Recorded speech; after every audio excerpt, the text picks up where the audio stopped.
Rockstar. I personally just found out about this not too long ago. I thought it was pretty interesting that it needed to be shared with you guys.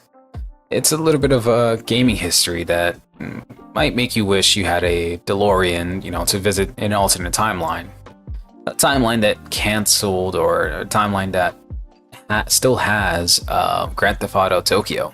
Yeah, Rockstar once had plans to let us wreak havoc on the streets of Tokyo, but that it wasn't meant to be. So here's the deal. Back in early 2000s, Rockstar thought, what if we made a GTA game but set in Tokyo?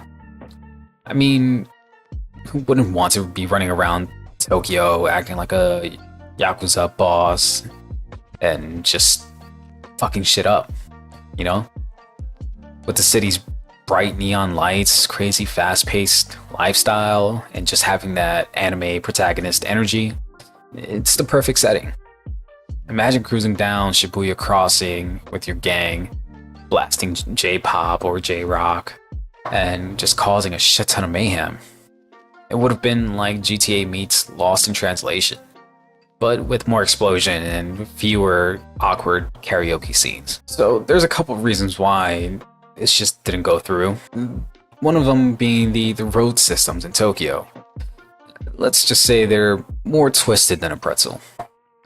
It turns out trying to accurately recreate Tokyo's streets was like trying to explain why the chicken crossed the road. That was corny, and I'm keeping that shit. So, Rockstar realized that making an open world game in Tokyo would be a logistical nightmare. Plus, cultural differences meant they'd have to tread carefully, like super fucking carefully. Because GTA's usual brand of satire might not have gone down so well in Japan. So back in 2003, Rockstar's parent company, Take-Two Interactive, they filed trademarks for GTA Tokyo, GTA Sin City, and GTA Bogota. It was like when you saved the names of your future kids in your phone's notes app. We got all excited, Tokyo, Sin City, and Bogota. It was like a world tour of chaos. But just like my plan to become a pro skateboarder, none of these ever panned out.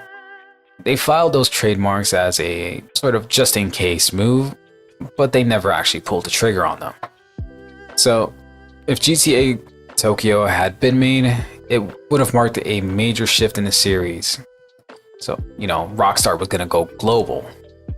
But in the end, they decided to just stick closer to home. Maybe they realized that Americans love blowing stuff up in, America. Or perhaps they just didn't want to deal with the hassle of trying to be, more culturally, not appropriate, but culturally sensitive when it comes to Japan's culture, since they may not take the same type of humor that Americans do. So now imagine if it actually happened though.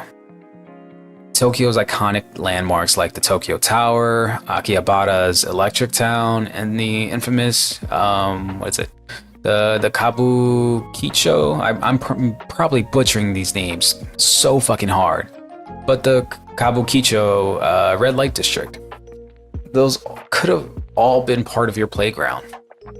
Maybe we'd have seen new gameplay mechanics like, navigating Tokyo's labyrinth of a public transportation system, or just dealing with the Yakuza in their own backyard.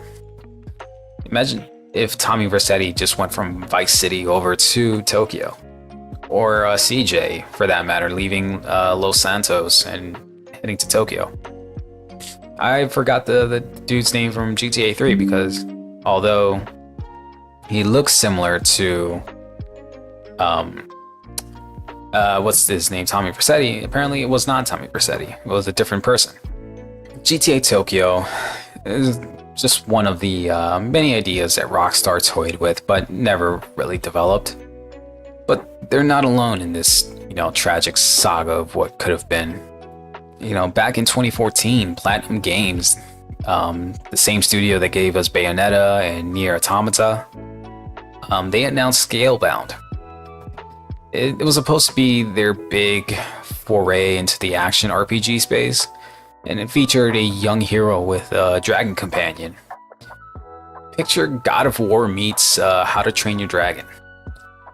It sounds pretty cool.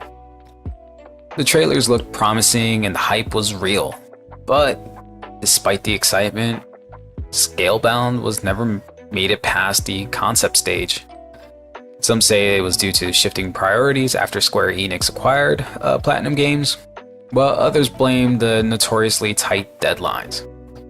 Whatever the reason, we're still waiting for the game that could have been a modern classic. And by we, I mean me.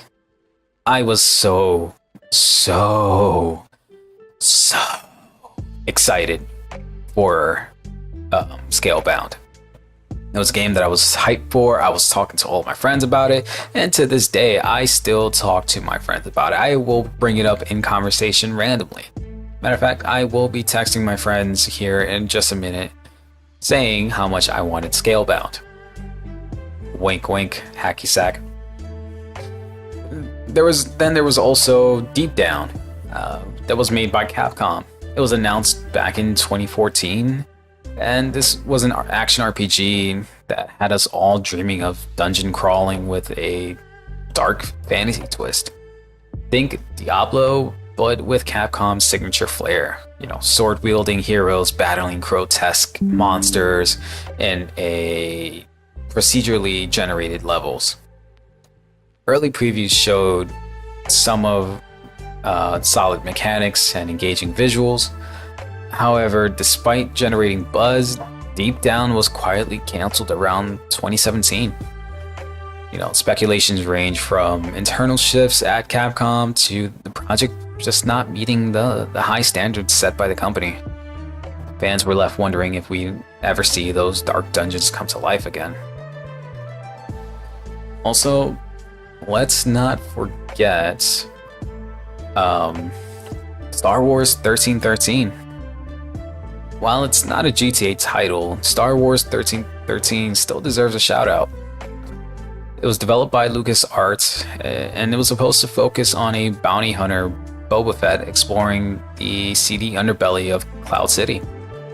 The game had an amazing artistic direction, and it had some promise. But Disney's acquisition of Lucasfilm led to its cancellation. You know, fans mourn the loss of what could have been a masterpiece in the Star Wars universe. And now we got this shitty ass fucking Star Wars Outlaws. Which, if you have not played it, don't. It is not good. Don't do it. Don't put yourself through that torture. You know? So why do many games just end up in development hell? And it's honestly a mix of factors, you know, shifting priorities, financial issues, creative differences, or simply not meeting the high standards required to satisfy both the developers and the fans. It's like trying to bake the perfect cake. Sometimes, no matter how good the recipe looks on paper, things just don't rise as expected. But, you know, not all hope is lost. Sometimes these canceled projects find new life, you know, years and years later. Star Wars 1313 inspired other media, and who knows, maybe Scalebound or Deep Down could see a revival in the future. Until then, you know, we can only imagine the adventures we could have had in Deep Down or in Scalebound, and just cherish the thoughts of what could have been. What could have been. I still want Scalebound. I disregard everything I just said. I want Scalebound so bad, and I have hope. I have hope. There was a post a while back that mentioned that they renewed the Platinum Games renewed the trademark for Scalebound, so it may come out. Who knows? I'm still holding out hope. Am I possibly delusional? Maybe, but you know, it's whatever. I do what I want.